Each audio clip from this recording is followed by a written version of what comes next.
Dear friends, welcome back to my channel English Mentor. Today I'm just going to teach you part number 11 of our newly initiated grammar series named English Common Errors. In this particular session, I'm just going to teach you another 30 common errors from 301 to 330. So let us start this particular session without any further delay. Sentence number 301.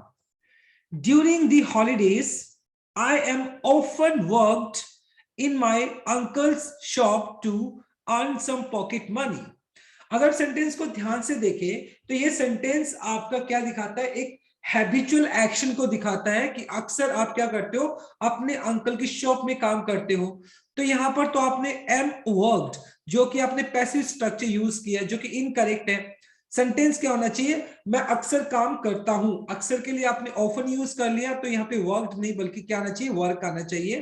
तो sentence क्या हो जाएगा, I often work, मतलब मैं अक्सर काम करता हूं। Next example, most banks did not taken her plan to set up a factory in the area seriously. Now if you just look at part number 1, यहाँ पे डिड नॉट आपने use कर लिया है तो इट मींस ये आपका past indefinite हो गया। पास्ट में डू का सेकंड फॉर्म डिड होता है तो इसलिए आपने ऑलरेडी जब यहाँ पे V2 यूज कर लिया है, बाद में यहाँ पे टेकन दिया जो कि इनकरेक्ट हो गया। तो therefore we have to use take, यहाँ पर टेक यूज किया जाना चाहिए।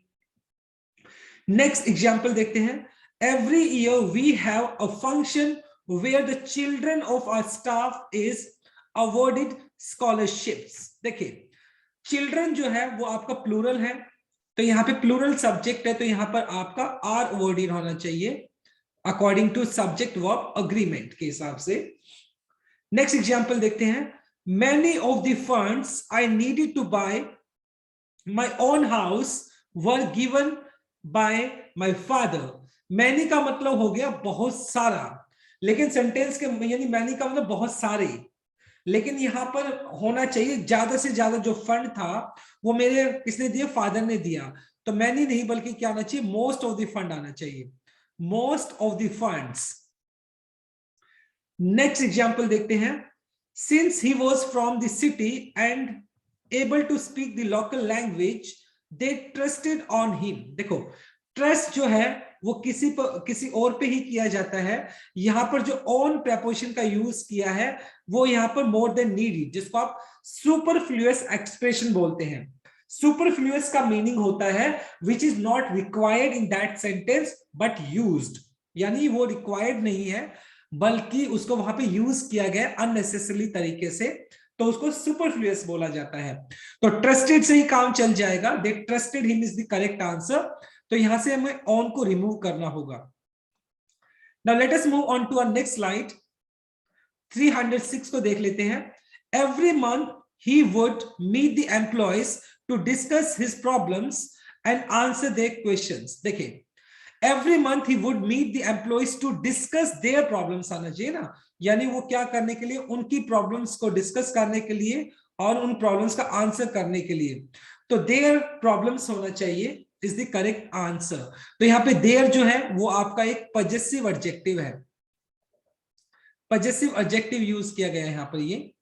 नेक्स्ट एग्जांपल देखते हैं, I had to work full time so I could not devote as much as I wanted to playing cricket. देखिए यहां पर वांट के बाद आपको इन्फिनिटिव केस करना होता है यूज, और इन्फिनिटिव का मतलब होता है 2 + V1। तो यहां पर तो आपने प्लेइंग यूज किया है जो कि इनकरेक्ट है, तो यहां पर सिर्फ आप प्ले यूज करेंगे तो वांटेड टू प्ले हो जाएगा। To play is the correct answer. He did not even have no property to sell to cover his losses. Now my dear student, अगर आप ध्यान से देखें तो सेंटेंस जो है वो आपका नेगेटिव सेंटेंस है, और नेगेटिव सेंटेंस के अंदर जो आप डिटरमिनर यूज करते हैं वो नो नहीं बल्कि एनी यूज करते हैं। तो यहाँ पर एनी प्रॉपर्टी हो जाएगी क्योंकि सेंटेंस आपका नेगेटिव है, और डबल नेगेटिव आप यूज नहीं कर सकते हैं, और वैसे भी नेगेटिव सेंटेंस में जो डिटरमिनर होता है वो एनी यूज किया जाता है। नेक्स्ट एग्जांपल देखते हैं, over 1000 tourist from all over the world come to visit the national park every week. देखो over 1,000 tourists, 1,000 मतलब ज्यादा हो गए तो यहाँ पे ये प्लूरल होना चाहिए, टूरिस्ट होना चाहिए, प्लूरल काउंटेबल नाउन हो जाएगा क्योंकि आप 1,000 की बात कर रहे हो, तो यहाँ पर टूरिस्ट एस लग जाएगा। नेक्स्ट एग्जांपल देखते हैं। It will sooner be compulsory for all the employees to follow these new guidelines.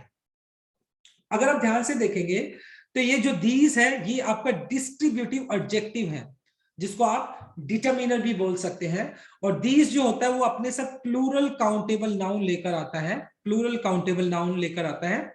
यहां पर आपने यूज किया गाइडलाइन जो कि इनकरेक्ट हो गया, तो इसलिए यहां पर आपका क्या होना चाहिए, गाइडलाइंस हो जाएगा। क्या हो जाएगा, गाइडलाइंस। नेक्स्ट एग्जांपल पे मूव करते हैं हम। The bank is planning to hire over 800 officers on an contractual basis. देखो अगर आप सेंटेंस पार्ट नंबर 4 को ध्यान से देखेंगे तो कॉन्ट्रेक्चुअल का जो साउंड है वो आपका कंसोनेंट साउंड है, कंसोनेंट साउंड हो गया ये आपका। और जब आपका कंसोनेंट साउंड होता है तो वहां पर आर्टिकल अ यूज करते हैं ना कि द, तो इसलिए यहाँ पे एन नहीं बल्कि क्या आएगा, अ कॉन्ट्रेक्चुअल बेसिस हो जाएगा। In his opinion, have a good education is the way to achieve success. अगर आप किसी सेंटेंस को स्टार्ट करते हो तो जनरली या तो वो आप जीरंड से स्टार्ट कर सकते हो या वो इन्फिनिटिव से स्टार्ट कर सकते हो। तो यहां पर आपका होना चाहिए to have a good education, to have आना चाहिए क्योंकि टू हैव जो बन जाएगा वो आपका 2 + V1 बन जाएगा जो कि आपका इन्फिनिटिव होता है, और इन्फिनिटिव से आप क्या यूज कर सकते हो, इन्फिनिटिव से आप किसी भी सेंटेंस को स्टार्ट कर सकते हो। नेक्स्ट एग्जांपल देखते हैं। If we want to avoid making a loss we have no option unless to raise our prices. देखो अनलेस क्या होता है, अनलेस आपका किसी कंडीशन को बताता है, बशर्ते इसलिए होता है, लेकिन सेंटेंस के हिसाब से अगर देखें, if we want to avoid making loss, अगर हमें इस लॉस को अवॉइड करना है हमारे पास ऑप्शन नहीं है, बट यहां पे कॉन्ट्राडिक्टरी स्टेटमेंट को बताने के लिए यूज किया जाता है बट टू रेज प्राइसेस, यानी प्राइसेस बढ़ाने के अलावा हमारे पास क्या नहीं है, कोई ऑप्शन नहीं है। नेक्स्ट एग्जांपल देखते हैं। The project aims at developing India small and medium scale industries. अब ध्यान से देखेंगे तो स्मॉल एंड मीडियम इंडिया, देखो ये पूरा का पूरा जो इंडिया एक कंट्री है, लेकिन स्मॉल एंड मीडियम जो स्केल इंडस्ट्रीज है तो उसके हिसाब से हमें यहाँ पर क्या चाहिए, एडजेक्टिव चाहिए, और इंडिया हो गया नाउन बट हमें चाहिए एडजेक्टिव, तो यहाँ पर इंडिया नहीं बल्कि इंडियन आना चाहिए, Indian small and medium scale industries. Next example देखते हैं।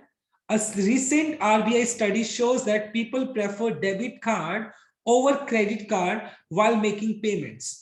देखिए प्रेफर जो वर्ड होता है वो अपने साथ प्रेपोजिशन टू को लेकर आता है ना कि ओवर, तो प्रेफर टू आएगा। जैसे अगर मैं बोलता हूं मैं चाय की जगह कॉफी प्रेफर करता हूं तो मैं लिखूंगा I prefer coffee, I prefer coffee to tea, मतलब मैं चाय के बजाय कॉफी को प्रेफर करता हूं, तो प्रेफर अपने साथ टू प्रेपोजिशन को लेकर चलता है। Now let us move on to our next slide.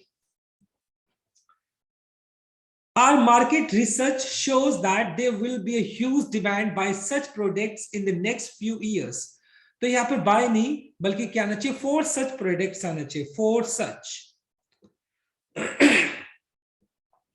Next example देखते हैं। The meeting cannot be held since some executives are unlikely to attend. देखिए अगर आप ध्यान से देखेंगे तो जो टू अटेंड दिया गया है ये आपका 2 + V1 जो दिया गया है वो आपका इन्फिनिटिव हो गया, और इन्फिनिटिव को जो क्वालिफाई करता है, इन्फिनिटिव को बताने के लिए आप यूज करते हैं एडवर्ब का यूज करते हैं, और यहाँ पे तो हो गया अनलाइक जो कि आपका एडजेक्टिव दिया है, और एडजेक्टिव दिया ये तो, और इन्फिनिटिव को क्वालिफाई क्या करेगा, क्वालिफाई करेगा एडवर्ब, तो इसलिए यहां पर अनलाइक नहीं बल्कि अनलाइकली आना चाहिए, unlikely is the correct answer. क्या होना चाहिए, अनलाइकली टू होना चाहिए, unlikely to attend is the correct answer. Since the company has not took any action, he had decided to file a case against it. देखिए has not taken होना चाहिए according to present perfect, और has के बाद क्या आना चाहिए आपका थर्ड फॉर्म आना चाहिए, तो यहाँ पर टुक नहीं बल्कि टेकन आना चाहिए। नेक्स्ट एग्जांपल देखते हैं, the university has not spent enough money to maintaining its valuable library. तो यहाँ पर टू मेंटेनिंग दिया जो कि इनकरेक्ट हो गया, टू मेंटेन होना चाहिए, तो आईएनजी आप यहां से हटा देंगे क्योंकि आप इंफिनिटिव यूज करते हैं तो टू प्लस V1 यूज करते हैं, टू प्लस V1 आना चाहिए, यहाँ पर इंफिनिटिव स्ट्रक्चर हो जाएगा। नेक्स्ट एग्जांपल देखते हैं, the survey found that most of the employees has a positive view of the company. आप सेंटेंस को ध्यान से देखेंगे तो मोस्ट ऑफ द एम्प्लॉइज जो कि आपका प्लूरल काउंटेबल नाउन है, and according to subject verb agreement when your subject is plural then plural verb has to be used, और वहां पे प्लूरल वर्ब ही यूज होनी चाहिए। तो यहाँ पर एम्प्लॉइज की बात की जा रही है प्लूरल, तो यहाँ पर आना चाहिए आपका have a positive view of the company is the correct answer. Now let us move on to our next slide, next slide 321.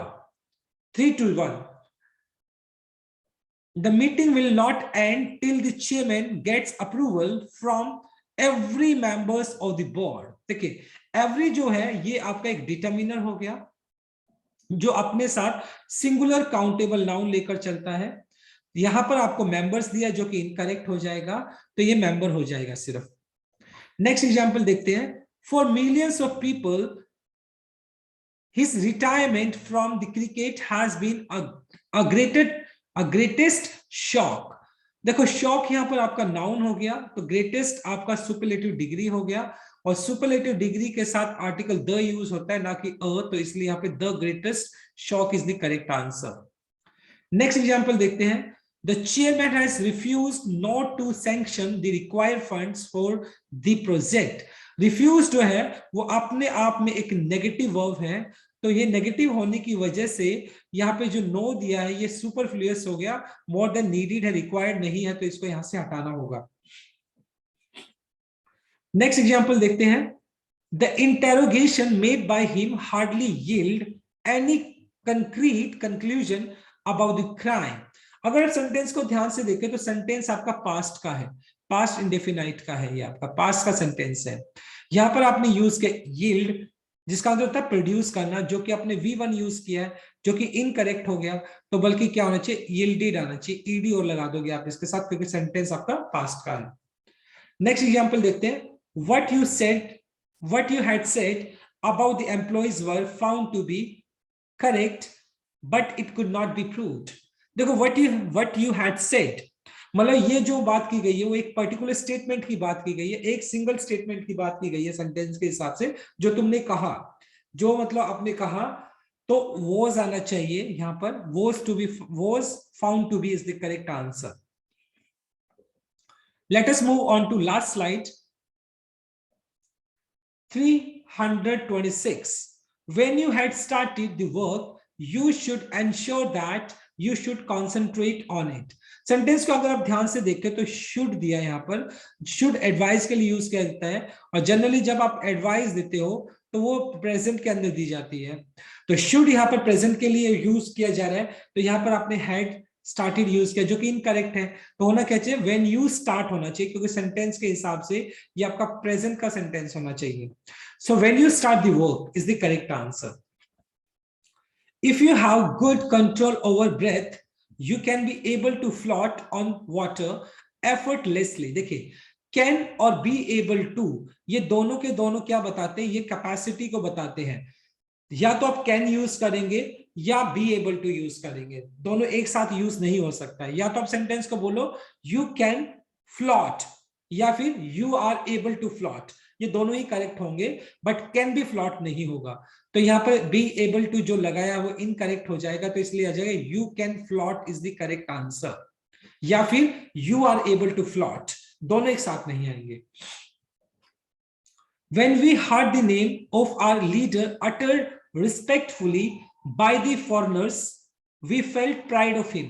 देखो प्राइड क्या है, वैसे प्राइड आपका हो गया एक प्राइड आपका एक नाउन हो गया, लेकिन एक फ्रेज यूज करते हैं, प्राइड ऑफ हिम नहीं होता बल्कि वो प्राउड ऑफ हिम होता है, प्राइड नहीं आएगा बल्कि प्राउड ऑफ हिम होता है, तो यहाँ पे प्राउड हो जाएगा। नेक्स्ट एग्जाम्पल देखते हैं. It goes to his credit that he was a clear man in politics as well as his personal dealings. His personal dealing, देखो पर्सन लिखा है यहाँ, बल्कि होना क्या चाहिए, पर्सन तो आपका नाउन हो गया, डीलिंग्स आपका नाउन हो गया, और डीलिंग से आगे जो प्लेस होना चाहिए वो एडजेक्टिव का होना चाहिए. यहाँ पे पर्सन दिया है जो कि खुद एक नाउन है, बल्कि अकॉर्डिंग टू सेंटेंस यहाँ पे पर्सनल होना चाहिए जो कि आपका एक एडजेक्टिव हो जाएगा. तो पर्सन डीलिंग नहीं बल्कि personal dealing is the correct answer. And last example of the day is his strictly discipline has made him very unpopular among all the employees. अब डिसिप्लिन जो है वो आपका अनकाउंटेबल नाउन यानी ये एब्स्ट्रैक्ट नाउन हो गया, और नाउन से पहले जो प्लेस होता है वो आपका एडजेक्टिव का होता है, ना कि एडवर्ब का. एडवर्ब का प्लेस नहीं होता है. अब ये जो स्ट्रिक्टली दिया गया है वो एक एडवर्ब हो गया जो कि इनकरेक्ट है, बल्कि सेंटेंस के हिसाब से तो स्ट्रिक्ट आना चाहिए. तो क्या आ जाएगा, strict is the correct answer, क्योंकि स्ट्रिक्ट आपका यहाँ पे एडजेक्टिव की तरह यूज किया गया है. Right. So my dear learners, this is all about from this session. Thanks for watching this video. Please do like, share, comment and subscribe to my channel. So tomorrow I'll continue with another session. Till then, bye bye, take care and have a nice day.